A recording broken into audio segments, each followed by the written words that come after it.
तो दोस्तों क्या हाल है आप लोगों के। तो हम लोग शुरू करने वाले हैं इस सीरीज़ में सी प्रोग्रामिंग लैंग्वेज के बारे में। हम लोग इस वीडियो में कवर करने वाले हैं ये 3 टॉपिक्स के बारे में। पहला जो टॉपिक रहेगा वो रहेगा variable constant and keywords. Okay, so video start करने से पहले मैं आप लोग को बता दूं कि हमारी सीरीज़ कैसे जाने वाली है और इस सीरीज़ के लिए आप लोगों को क्या क्या चीज़ें आप लोगों के पास होनी चाहिए। तो पहली तो है कि आप लोगों के पास लैपटॉप एक मस्ट है। लैपटॉप या पीसी आप लोग जो भी आप लोग यूज़ करते हो वो होना ज़रूरी है। दूसरा, आप लोग के पास अपने नोट्स होने ज़रूरी है। ठीक है, मैं इस वीडियो के बाद आप लोगों को ये वाले नोट्स जो मैं बना रहा हूँ वो शेयर कर दूंगा, पर स्टिल आप लोग बेटर है कि अपने खुद के नोट्स ज़रूर रखें। ठीक है, तो बाकी अगर बात करें कि लेक्चर्स कैसे रहने वाले हैं, लेक्चर आपके 2 टाइप के रहेंगे। पहला रहेगा थियोरिटिकल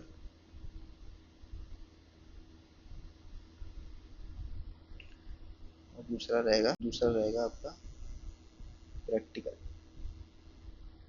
तो थियोरिटिकल जो रहेगा वो जैसे कि आज का लेक्चर है, आज का लेक्चर एकदम थियोरिटिकल रहने वाला है, क्योंकि हम लोग काफ़ी बेसिक चीज़ें कांस्टेंट और कीवर्ड्स वेरिएबल इन सब के बारे में पढ़ने वाले हैं, जिसमें कि कोई भी प्रैक्टिकल आप लोगों को नहीं है। पर आज के लेक्चर के बाद कल का जो लेक्चर आएगा उसमें हम लोग साइमल्टेनियसली दोनों चीज़ों को देखते हुए आगे बढ़ेंगे। ठीक है, हम लोग थ्योरी भी पढ़ेंगे और साथ ही साथ उसी थ्योरी को प्रैक्टिकली एग्जीक्यूट करेंगे।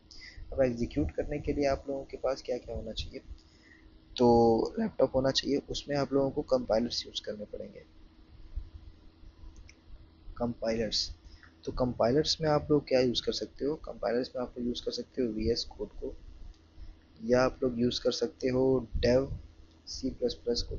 इनका इंस्टॉल और सेटअप कैसे करना है वो आप लोग को पता होगा। अगर नहीं पता है तो आप लोग कमेंट्स में बता दीजिएगा, मैं आप इसके लिए छोटी सी वीडियो 1-2 मिनट की बना के बता दूंगा। थर्डली, अगर आप लोगों को कोई भी सॉफ्टवेयर इंस्टॉल नहीं करना है तो भी कोई दिक्कत की बात नहीं है, आप लोग ऑनलाइन कंपाइलर भी यूज़ कर सकते हो। मैं आप लोग को रिकमेंड करूँगा कि आप लोग यूज़ करो ऑनलाइन जीडीबी को। काफ़ी सही सा आप लोग को यूआई मिल जाएगा, यूज़र फ्रेंडली एकदम। और आप लोग इसमें जो अपने प्रोग्राम को सेव भी कर सकते हो साइन इन करके। तो आप लोग उसमें अपने फ़ोल्डर बना लो एक, और उसके बाद उसमें आप लोग अपने प्रोग्राम को सेव कर सकते हो। नहीं तो ये दोनों आपके लिए काफ़ी मेजर सॉफ्टवेयर है जो आपके कॉलेज और स्कूल्स में यूज़ होते होंगे, तो इसका भी ध्यान रखना आप लोग। मेरी मानो तो दोनों में से किसी एक को तो इंस्टॉल करके रखो ही। वी एस कोड को कर लेना, और सेटअप कैसे करना है वो आप लोग को पता होगा, नहीं पता है तो कमेंट्स में बता देना। ठीक है, बढ़ते हैं हम लोग मॉड्यूल 1 पे डायरेक्टली। मॉड्यूल 1 क्या है, वेरिएबल्स। वेरिएबल्स क्या होते हैं, पहले तो हम लोग एक कंप्यूटर वाली डेफिनेशन पढ़ लेते हैं जो कि इंटरनेट पे आप लोग को मिल जाएगी। तो वेरिएबल क्या है, variable in C is a memory location with some names that help store some form of data and retrieve it when it is required. एक एग्जांपल लेते हैं। मान लीजिए आपके पास एक बॉक्स है और आपके पास है फ्रूट्स, या आपके पास है वेजिटेबल्स। ठीक है, फ्रूट में आप लोग के कुछ भी हो सकते हैं, मान लीजिए 3 फ्रूट रखे हुए हैं। ठीक है, अब आप इन 3 फ्रूट्स को स्टोर करना है आपको, और जब आपको भूख लगे तब आपको एक एक करके निकालना है, या फिर मान लो आप लोगों को इसको स्टोर करना है और जब आपको ज़रूरत पड़े तो इन फ्रूट्स को आप लोग को निकालना है, और जैसे बनाना कि खाना है वैसे आप लोग खा सकते हो। तो इन फ्रूट्स को स्टोर करने के लिए ये एक बॉक्स है हम लोग के पास। तो अब हम लोग ऐसे खुले में तो नहीं रख सकते इसको, तो इसलिए हम लोग इसको बॉक्स में रख देंगे इन सारे फ्रूट्स को। मान लीजिए यहाँ पे हम लोग बॉक्स में रख दिए, तो अब ये जो बॉक्स है इसको हम लोग कहेंगे कि ये है एक वेरिएबल। वेरिएबल क्या है, तो ये वेरिएबल जो है, ये बॉक्स जो है, ये आपके डेटा को, इस केस में जो डेटा है वो फ्रूट्स है, पर ये आपके डेटा को स्टोर करेगा।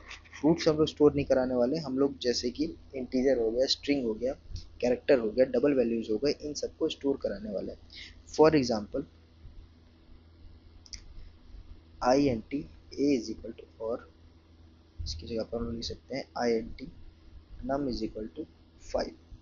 ठीक है, अब इसमें क्या है, एक इंटीजर टाइप का, एक इंटीजर INT टाइप का डेटा टाइप जो है, इसमें INT है, हमने एक वेरिएबल डिफाइन किया है जिसका नाम है num और उसमें स्टोर कर दिया 5 को। तो 5 कहाँ स्टोर हुआ, 5 हुआ num नाम के मेमोरी लोकेशन में। तो सिमिलरली जो वेरिएबल होते हैं वो एक मेमोरी लोकेशन का नाम होता है। ये जो है इस मेमोरी लोकेशन मान लो और ये इसका नाम है num। अब इस मेमोरी लोकेशन में जो आपका डेटा है, जो आपकी वैल्यू है वो स्टोर हो चुकी है, जो कि है 5। अब अगर आपको फ्यूचर में इसको कभी पर भी रिट्राइव करना हो, मान लो कि आपको इस वेरिएबल को प्रिंट करना है, आपको नम प्रिंट करना है, तो आप लोग सिंपली लिखोगे प्रिंट एफ %d और नम। इतना लिखने के बाद आपका डायरेक्टली जो आउटपुट होगा वो 5 हो जाएगा, 5 आ जाएगा। अब ये प्रिंट एफ क्या है, ये %d क्या है, इन सब के बारे में हम लोग एक एक करके आगे बात करेंगे। पर अभी आप लोग जान लो कि ये चीज़ें काम कैसे करती हैं। ये ऐसे करती हैं कि आप जो एक भी वेरिएबल्स बना रहे हो अपने, वो वेरिएबल का नाम एक रखना पड़ेगा। जैसे इंटीजर टाइप है, ठीक है, तो ये फॉर्मेट हो गया आपको बनाने का कि पहले आप लोग डेटा टाइप डिफाइन करो। तो फॉर्मेट की बात करें हम लोग, तो फॉर्मेट क्या है, डेटा टाइप, ठीक है, फिर वेरिएबल नेम, उसके बाद हम लोग यहाँ पर अपना डेटा स्टोर कर सकते हैं। फॉर एग्जाम्पल जैसे कि ये लिया हुआ है integer num is equal to 5। Another example आप लोग ले सकते हो कैर का।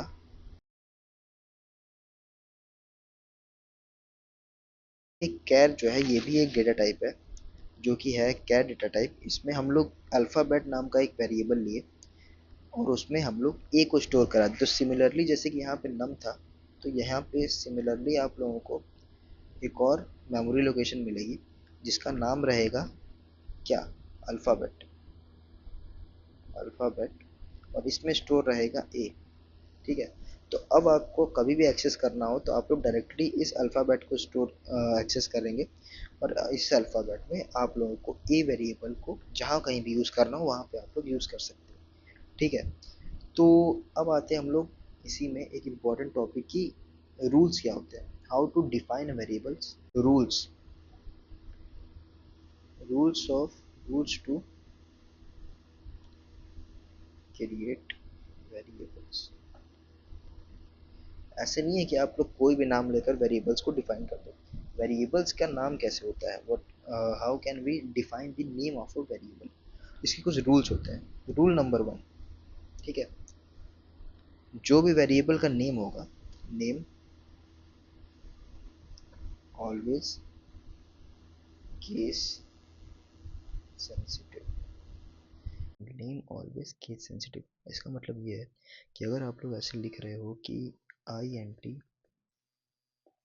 पेन को थोड़ा सा चेंज कर लेता हूँ, मतलब आप लोग लिख रहे हो कि INT num is equal to 5 और आप लोग दूसरा लिख रहे हैं INT num is equal to 7, तो ये दोनों चीज़ें सेम नहीं है। तो अगर आप लोग num को एक्सेस करोगे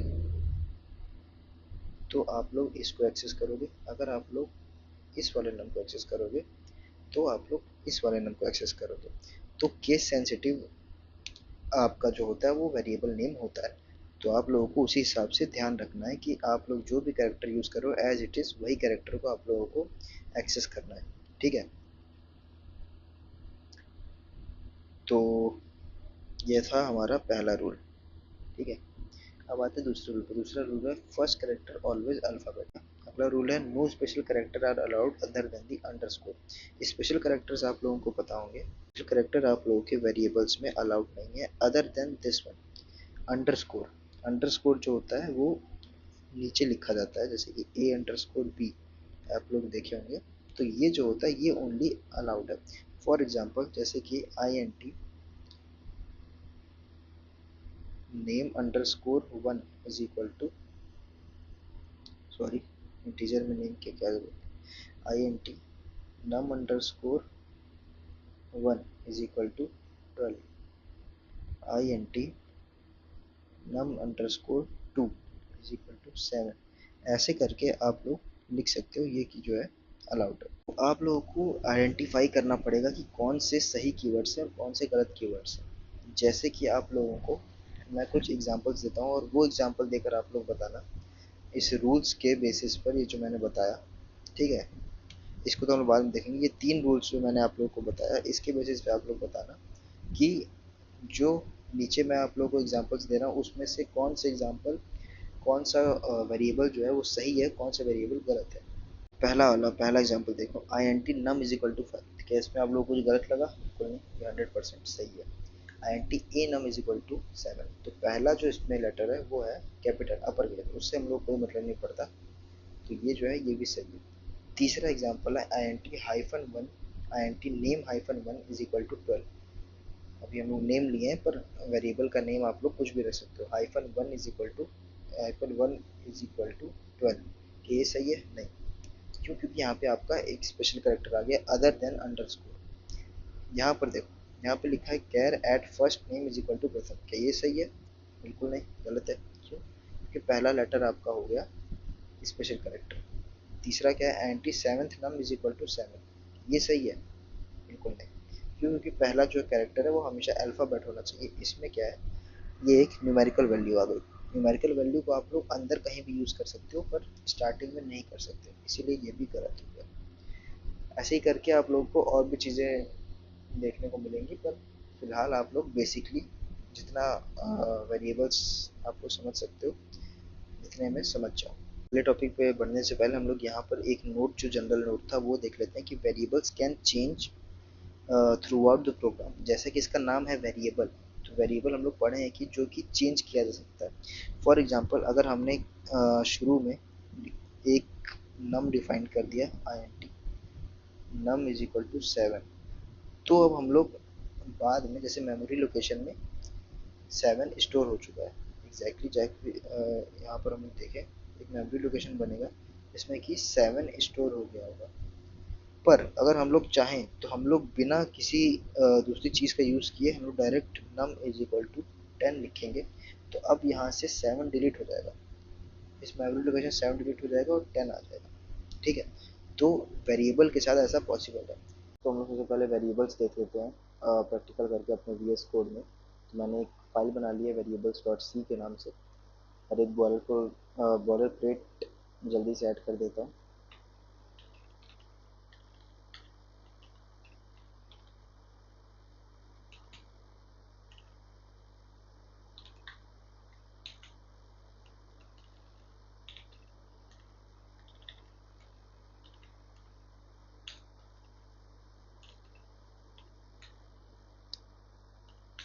तो आप लोग को यहाँ पर लाइन नंबर 1, 2, 4 और इसके बारे में आप लोगों को ज़्यादा सोचने की ज़रूरत नहीं है, क्योंकि ये टॉपिक्स हमने अभी कवर नहीं किए।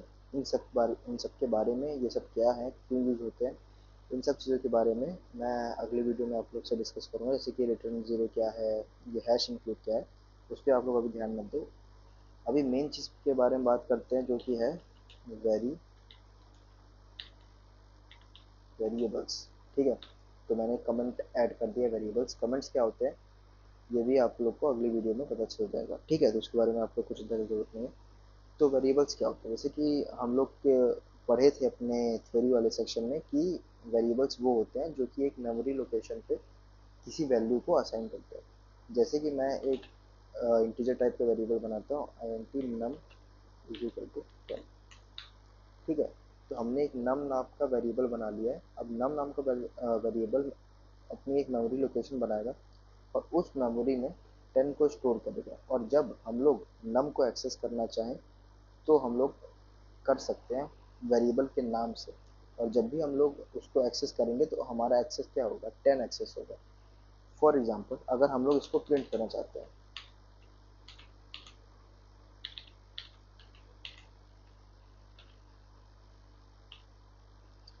तो हम लोग नम को मान लो प्रिंट करना चाहते हैं। ठीक है, तो ऐसे नम को प्रिंट किया जाता है, सॉरी, ऐसे। ये प्रिंट करने का फॉर्मेट है, इसके बारे में हम लोग डिस्कस करेंगे। तो अब अगर मैं नम को प्रिंट करूं तो यहाँ पर जो वैल्यू आएगी वो 10 आएगी। तो देखो मैं इसकी स्क्रीन को क्लियर करता हूँ। ठीक है। तो अगर मैं इसको प्रिंट करना चाहूँ तो वैल्यू जो आएगी वो 10 आएगी। बहुत सिंपल है, हमने यहाँ पे वेरिएबल बनाया तो उसको प्रिंट कर दिया। ठीक है।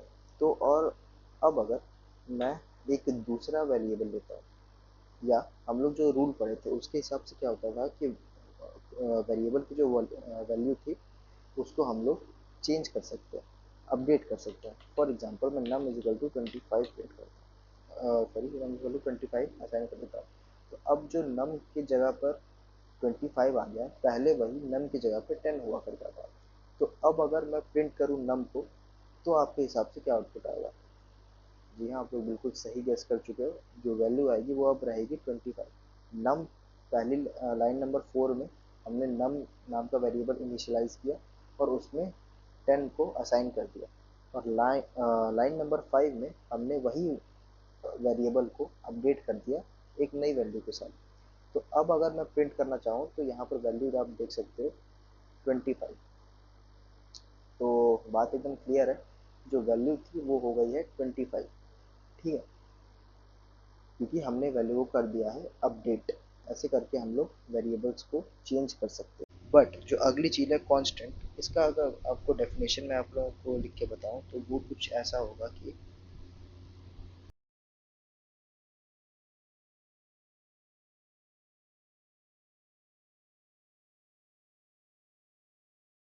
तो डेफिनेशन आप लोग देखो ध्यान से, डेफिनेशन में लिखा हुआ है कि constant are read only variables in C whose values can not be change during the programme.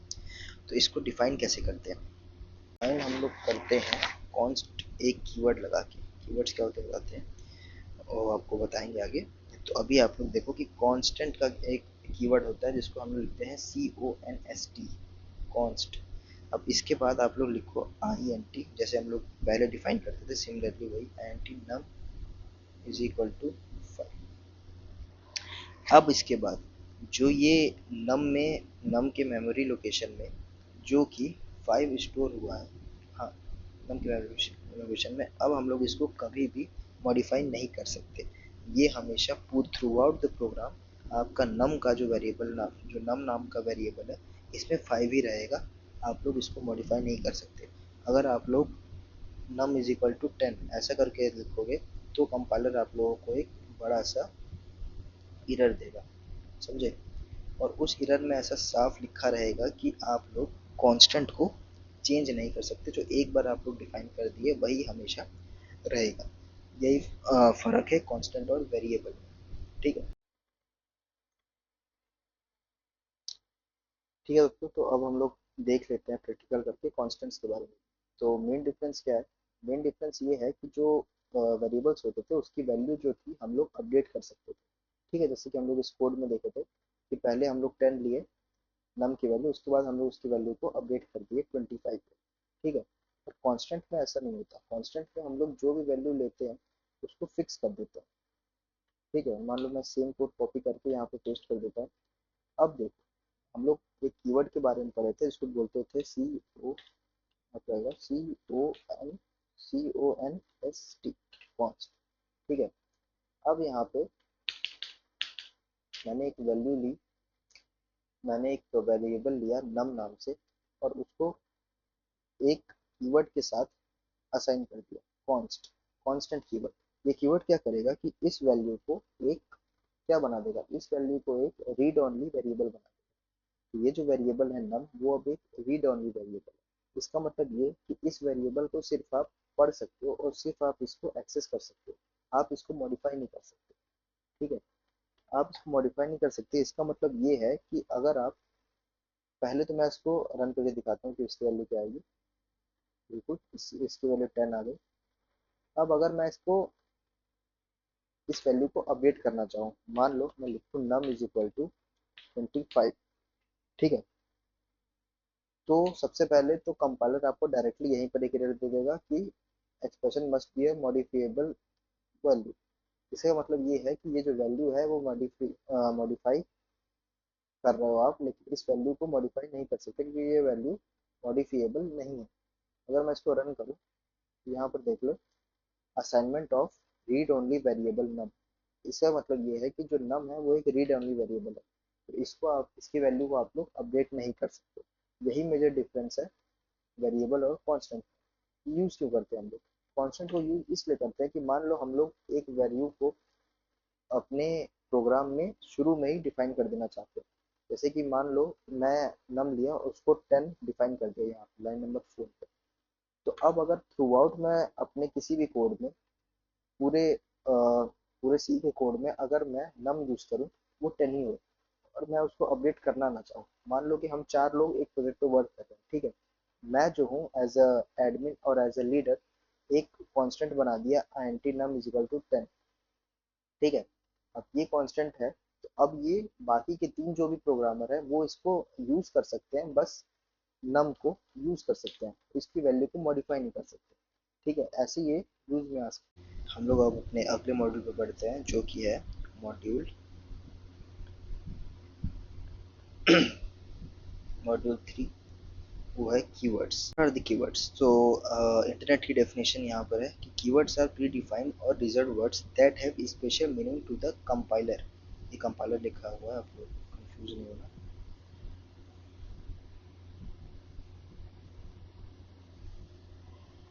इसका क्या मतलब है? जो कि प्री डिफाइंड कीवर्ड्स जो होते हैं, उनका ये मतलब है कि वो जो है कंपाइलर के लिए अलग से डिफाइन करके रखे हुए हैं। For example there are many keywords, मैं आपको एक बॉक्स में बना के बता देता हूँ, और इससे ज़्यादा कीवर्ड्स भी रहेंगे जो कि आप लोग आपके स्क्रीन के साइड में आ रहा होगा, वहाँ से आप लोग देख लेना। तो पहले कुछ होते हैं जैसे कि एक ऑटो कीवर्ड होता है, एक आईएनटी होता है जो हम लोग यूज़ कर रहे हैं, एक डबल होता है, स्विच होता है।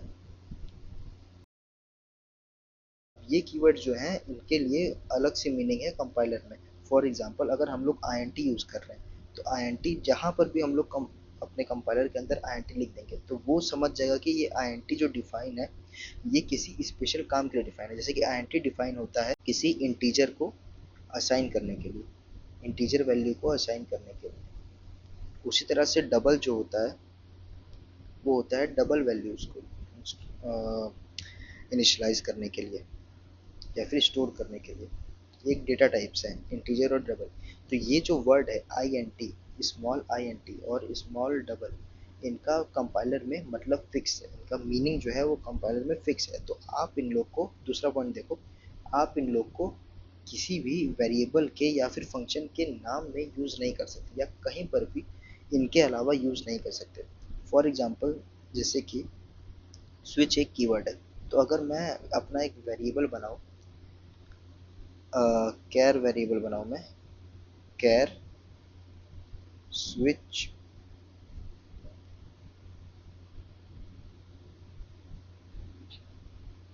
कैर स्विच इज इक्वल टू प्रथम। अगर मैं ऐसा एक वेरिएबल बनाऊँ तो ये जो होगा गलत हो जाएगा। क्यों? क्योंकि मैं इस कीवर्ड को यूज़ नहीं कर सकता एज माई वेरिएबल नेम। क्यों? क्योंकि इसका मतलब जो है वो कुछ और है, और वो आपके कंपाइलर को पहले से पता है, तो आप उसको कंफ्यूज नहीं कर सकते एक वेरिएबल का नेम डाल के। तो अगर आप लोग नोटिस करोगे कि जब भी आप लोग कंपाइलर में इन सारे कीवर्ड्स को लिखोगे, जैसे ऑटो हो गया, डबल हो गया, स्विच हो गया, लॉन्ग हो गया, तो ये आप लोग को थोड़े से अलग लिखाएंगे। इनका कलर में भी रेड हो सकता है, कंपाइलर का नाम डिपेंड करता है। ये थोड़े से अलग कलर में आप लोगों को दिखेंगे। इससे आप लोग समझ जाओ कि ये जो है वो नॉर्मल वर्ड्स नहीं है, ये जो है कीवर्ड्स है, और इनको हम लोग अपने नॉर्मली वेरिएबल या फिर किसी फंक्शन के नेम में यूज़ नहीं कर सकते, ठीक है। तो ये 3 टॉपिक जो हैं वो हमारे यहाँ पर कवर होते हैं। इन कीवर्ड्स के बारे में हम लोग और डिस्कस करेंगे जब हम लोग प्रैक्टिकली शुरू करेंगे अपना एग्जीक्यूशन को। तब तक के लिए आप लोग जो भी यहाँ पर आज के लेक्चर में हुआ है वो लोग आप लोग एक बार गो थ्रू कर लेना अच्छे से। और नेक्स्ट लेक्चर में हम लोग जो देखेंगे वो रहेगा कि हम लोग अपने फर्स्ट प्रोग्राम को एग्जीक्यूट करने की कोशिश करेंगे।